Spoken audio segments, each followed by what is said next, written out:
శ్రీమాత్రే నమ. జై గురు దత్తాత్రేయ నమ. ఈ వీడియోలో మనం వృశ్చిక రాశి వారికి 2026 మే నెల మాస ఫలితాలు పరిశీలిద్దాం. వృశ్చిక రాశి వారికి ఈ నెల 14వ తారీఖు వరకు శుక్రుడు సప్తమ స్థాన సంచారం స్వక్షేత్రగతుడై ఉండడం వల్ల మాలవ్య మహాపురుష యోగం అనే పంచమహాపురుష యోగం ఏర్పడడం జరిగింది. సో దీనివలన ఈ రాశిలో ఉన్నటువంటి స్త్రీలకి గొప్ప రాజయోగం పట్టబోతుంది. ఏదైనా వాళ్ళకి సినిమా రంగ ప్రవేశం కానీ రాజకీయ రంగ ప్రవేశం కానీ జరిగే అవకాశం ఉంది. ఇక వివాహం అన్నది కంప్లీట్గా మీ యొక్క ప్రయత్నం బట్టి ఈ నెల 2వ వారం లోపల మీ యొక్క వివాహ ప్రయత్నాలు ఫలిస్తాయి. అలాగే అనూహ్యంగా మీ జీవితంలోకి ఒక కొత్త వ్యక్తి ఒక కొత్త స్త్రీ ప్రవేశించడం జరుగుతుంది. వారి యొక్క ప్రవేశంతో కంప్లీట్గా మీ జీవన గమనం ఆర్థిక స్థితి కంప్లీట్గా మారడం జరుగుతూ ఉంటుంది. ఇక 14వ తారీఖు మే నెల తర్వాత ఈ శుక్రుడు అష్టమ స్థానంలో ప్రవేశిస్తాడు. ఇది స్త్రీలకు సౌభాగ్యయోగాన్ని పెంచుతుంది. ఒక విధంగా భర్తకి ఏదైనా మంచి ఉద్యోగం రావడం వల్ల మీ యొక్క ఆర్థిక సమస్యలు పరిష్కారం అవడం జరుగుతూ ఉంటుంది. అలాగే చాలా వరకు మీ భర్త గారు లేదంటే మీ భార్య కుటుంబంలో ఏదో ఒక శుభకార్యం రావడం జరుగుతూ ఉంటుంది. మీకు చాలా కాలంగా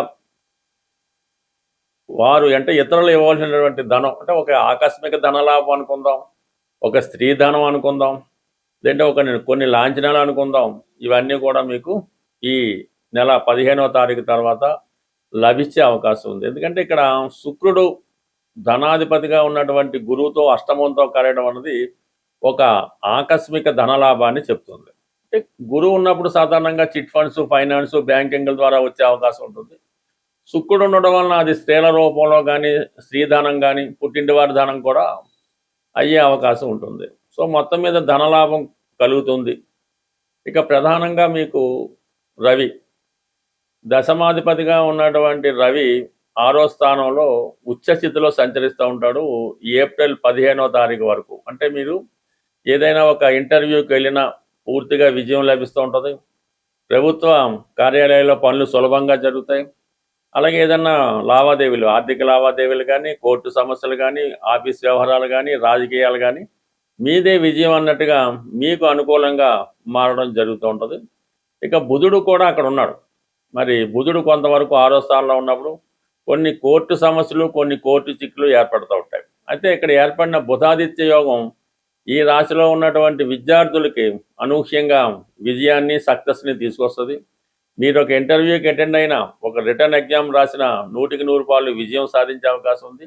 ప్రధానంగా నిరుద్యోగులకి ఈ ఉపాధి అవకాశాలు ఈ సమయంలో ఇంచుమించుగా ఈ నెల 15 లోపల జరిగే అవకాశం ఉంది. 15వ తారీఖున 2 రవిగ్రహం, బుధగ్రహం కూడా అటు ఇటు ఒక రోజు తేడాలో సప్తమ స్థానంలోకి మారడం జరుగుతూ ఉంటుంది.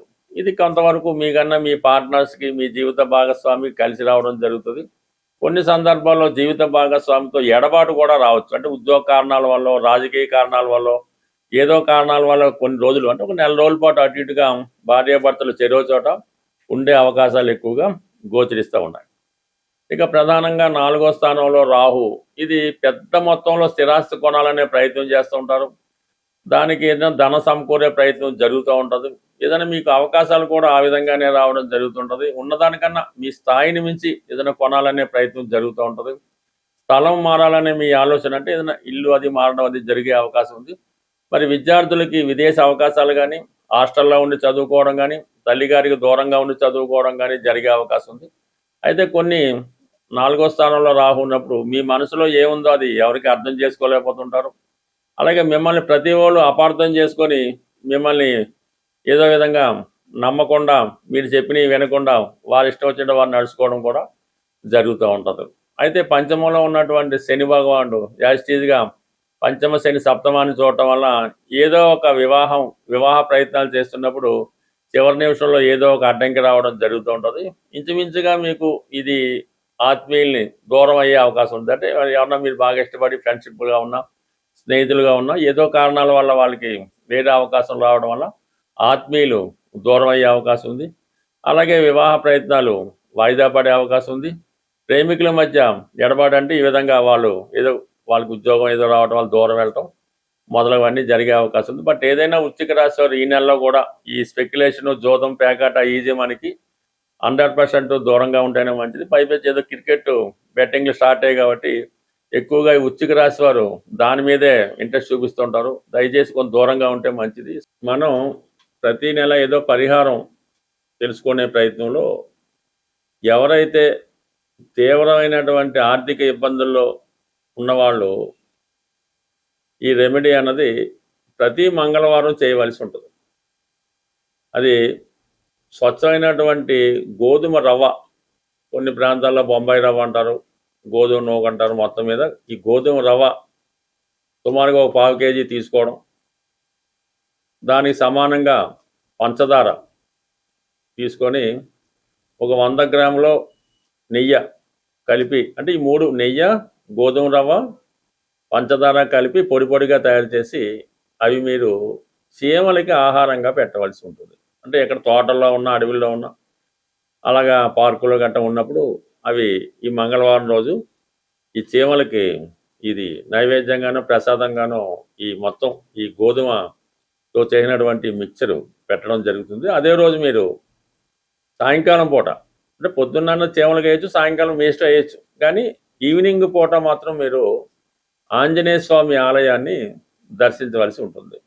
దర్శించి స్వామివారికి 6 సంఖ్య కలిగినగా 6 లడ్లు ఇవ్వచ్చు, 6 గులాబీ పువ్వులు ఇవ్వచ్చు, లేదంటే డ్రై ఫ్రూట్స్ లాంటివి ఏమైనా ఈ ఎండు ఖర్జూరం లాంటిది ఇవ్వచ్చు. అది స్వామివారికి అక్కడ ప్రసాదంగా ఇచ్చి అక్కడ కొంచెంసేపు కూర్చొని ఏదో హనుమాన్ చాలీసా ఏదో చదువుకోవడం. అంటే ఈ విధంగా ఒక 6 వారాల పాటు మీరు చేయవలసి ఉంటుంది. అయితే ప్రతి వారం కూడా మీ ఇంప్రూవ్మెంట్ అన్నది కనబడుతుంటుంది. అంటే మనం ఏ రెమెడీ అయినా సరే మొక్కుబడిగా చేస్తే మాత్రం జరగదు. రెమెడీ కూడా ఎవరికి వాళ్ళే చేసుకోవాలి తప్ప మీ తరపున ఏదో డబ్బులు ఇచ్చి చేపించేయడం వల్ల కూడా ఏ విధమైన ఉపయోగం అయితే ఉండదు. అందువల్ల ఏంటంటే మీరు శ్రద్ధతో, నమ్మకంతో ఈ పరిహారం చేయడం వల్ల కంప్లీట్గా మీ యొక్క ఆర్థిక సమస్యలు ఒక 6 వారాల్లో తీరిపోవడం జరుగుతూ ఉంటుంది. ఇదే విధంగా తీవ్రమైన అనారోగ్య సమస్యలతో ఇబ్బంది పడుతూ ఉంటారు. ఎక్కువగా బ్యాక్ పెయిన్, నడుము నొప్పి, భుజాల నొప్పులు, ఇటువంటి మోకాళ్ళ నొప్పులు ఉన్నవాళ్ళు ఆదివారం రోజు, ఎస్పెషల్లీ ఆదివారం రోజు మరి పాయసం నైవేద్యంగా, అంటే పాయసం తయారు చేయవలసి ఉంటుంది. గోధుమ పాయసం కానీ బియ్యం పాయసం అయినా పర్లేదు. ఆదివారం రోజు తూర్పు దిక్కున ఉన్నటువంటి సూర్య భగవానుడికి నైవేద్యంగా పెట్టి అది మీ కుటుంబ సభ్యులే తీసుకోవడం జరగాలి. అంటే కేవలం 3 వారాలు మాత్రం ఈ సూర్య భగవానుడికి పాయసం నైవేద్యం పెట్టడం వల్ల ఓపిక ఉంటే ఆదిత్య ఉదయం వినడం. అయితే ఆదివారం కంప్లీట్గా మీరు నియమంగా ఉండాలి. ఎన్వి అది మానేయడం, అలవాట్లు ఏమన్నా ఉంటే పక్కన పెట్టడం. ఈవెన్ పాన్ కిల్లి నవలేవారు కూడా ఆ రోజు కిల్లి నవలడం అన్నది మానేసి కొద్దిగా పవిత్రంగా జాగ్రత్తగా ఉండడం వల్ల ఇది అనారోగ్యపరంగా ఉన్నటువంటి మీ సమస్యలకు శాశ్వత పరిష్కారం అన్నది రావడం జరుగుతూ ఉంటుంది. అలాగే ఇప్పుడు ఈ ఇంకా మీకు బెటర్గా కావాలంటే ఇప్పుడు ఈ ఆదివారం రోజు కానీ, ఈ ఇందాక చెప్పిన మంగళవారం రోజు కానీ గోవుకి గోశాల దర్శించి, అంటే గోశాలలో మీరు కొంత సేవ చేయవలసి ఉంటుందన్నమాట.